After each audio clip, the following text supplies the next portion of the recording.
பார்த்தாலும் அந்த எஸ்கே ஃபெஸ்டிவல்கிட்ட அடைச்சி கிடக்குங்க. நம்ம ஸ்டாக் வந்தால் தானே அதை அப்டேட் பண்ணுவோம். இந்த ஸ்டாக் வந்துட்டு இடம் எங்கன்னா Thuthikulam road, Alangulam. SK festival be a part of your memories. Update என்னன்னு பார்த்தீங்கன்னா, நம்ம ஸ்டாக் அப்டேட் என்னன்னு பார்த்தீங்கன்னா, மாலிஸில் இன்றைக்கி விதவிதமாக கலரை கொண்டு வந்து இறக்கியிருக்கோம். அடுத்து என்னென்னு பார்த்தீங்கன்னா கௌரா. அதுக்கு அடுத்து என்னென்னு பார்த்தீங்கன்னா ஷார்க்கு நீங்கள் கடலில் மட்டும்தான் பார்க்கலாம். ஆனால் இங்கே எஸ்கே ஃபெஸ்டிவலில் நீங்கள் பார்க்கலாம். இது விடோ. கலர் பார்த்தீங்களா, கோழி குஞ்சு மாதிரியே இருக்கும். கப்பீஸில் நீங்கள் விதவிதமான கலர் இதில் பார்க்கலாம். இது கௌரா. இது கொஞ்சம் பார்க்க ஸ்லோவாக இருக்க மாதிரி இருக்கும், ஆனால் இது வாங்கினீங்கன்னா ரொம்ப லக்கு.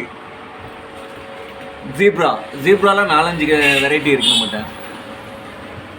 இது இம்போர்ட்டட் கப்பீஸ். கலர்லாம் பார்த்தீங்கன்னா நீங்கள் கனவுல கூட அந்த கலரை நீங்கள் எதிர்பார்த்துருக்க முடியாது. மட்டும் இல்லை, ஃபிஷ்ஷுக்கு தேவையான ஃபுட்டு, ஆக்சசரிஸு, ஆக்சிஜன் பைப்பு, அப்புறம் டேங்க்கு எல்லாமே எங்கிட்ட கிடைக்கும். இந்த வீடியோ உங்களுக்கு பிடிச்சிருந்ததுன்னா லைக் பண்ணுங்கள், ஷேர் பண்ணுங்கள் அண்ட் சப்ஸ்கிரைப் பண்ணுங்கள்.